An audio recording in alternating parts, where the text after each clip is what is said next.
శ్రీశైలం జలాశయం dead storage కి చేరువలో ఉంది. ప్రాజెక్టు పూర్తి స్థాయి నీటి మట్టం 885 అడుగులు కాగా ప్రస్తుతం 817 అడుగులుగా ఉంది. నీటి నిల్వ సామర్థ్యం 215 టీఎంసీలు కాగా ప్రస్తుతం 139 టీఎంసీల నీటి నిల్వలున్నాయి. ఇక దీనికి సంబంధించి మరిన్ని వివరాలు మా కర్నూలు ప్రతినిధి చంద్రశేఖర్ అందిస్తారు. శ్రీశైలం జలాశయం డెడ్ స్టోరేజ్ కి చేరువలో ఉంది. 885 అడుగుల పూర్తి స్థాయి నీటి మట్టం అయితే ప్రస్తుతం 817 అడుగుల నీటి మట్టం ఉంది.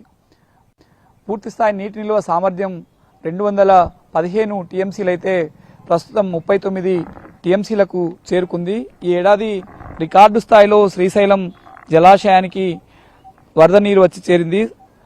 కృష్ణా, తుంగభద్ర నదుల నుంచి భారీ ఎత్తున వరద నీరు చేరి జూన్ నెలలోనే పూర్తి స్థాయిలో శ్రీశైలం జలాశయం నుండి సాగర్కు విడుదల చేశారు. గతంలో ఎప్పుడు కూడా ఇంత ఎర్లీగా శ్రీశైలం జలాశయం నిండిన సందర్భాలు లేదు. 1218 టీఎంసీలు శ్రీశైలం జలాశయానికి చేరాయి. 3 సందర్భాల్లో మాత్రమే ఈ స్థాయిలో వరద నీరు చేరిందని చెప్పవచ్చు. శ్రీశైలం జలాశయం నీటి మట్టంపైనే రాయలసీమలోని సాగునీటి ప్రాజెక్టులన్నీ ఆధారపడ్డాయి. బహుళార్థ సాధక ప్రాజెక్టుగా పేరు పొందింది. ఇది 2 తెలుగు రాష్ట్రాలకు చాలా కీలకంగా ఉంది. ఈ ఏడాది ఎల్నినో ప్రభావంతో వర్షాలు ఆలస్యంగా వచ్చే అవకాశం ఉంటుంది. దీంతో శ్రీశైలం జలాశయం పైన కూడా ప్రభావం ఉంటుందన్న ఆందోళన కనిపిస్తోంది. ఇప్పటికే డెడ్ స్టోరేజ్కి అంటే 800 అడుగుల నీటి మట్టానికి చేరితే డెడ్ స్టోరేజ్గా చెబుతారు. 800 అడుగుల నీటి మట్టానికి చేరిన తర్వాత విద్యుత్ ఉత్పత్తికి కూడా ఏమాత్రం అవకాశం ఉండదు. ప్రస్తుతం 817 అడుగుల్లో నీటి మట్టం ఉంది. త్వరలోనే డెడ్ స్టోరేజ్కి చేరే అవకాశం కూడా ఉంటుంది. ప్రస్తుతం అయితే కుడి ఎడమ జల విద్యుత్ కేంద్రాల్లో విద్యుత్ ఉత్పత్తి పూర్తిగా నిలిపివేశారు.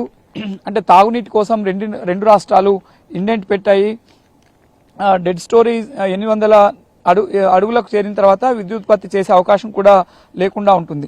రాయలసీమలో అయితే శ్రీశైలం జలాశయమే ప్రధాన ఆధారం. దీంతో పాటు దిగువన తెలంగాణ, ఏపీలో సాగర్ కింద ఉన్న వాటికి కూడా శ్రీశైలం జలాశయమే ప్రధానం. కాబట్టి ఈ ఎల్నినో ప్రభావం ఏ విధంగా ఉంటుందన్నది ఇంకా ఇప్పటికైతే శాస్త్రవేత్తలు హెచ్చరికలు జారీ చేస్తున్నారు.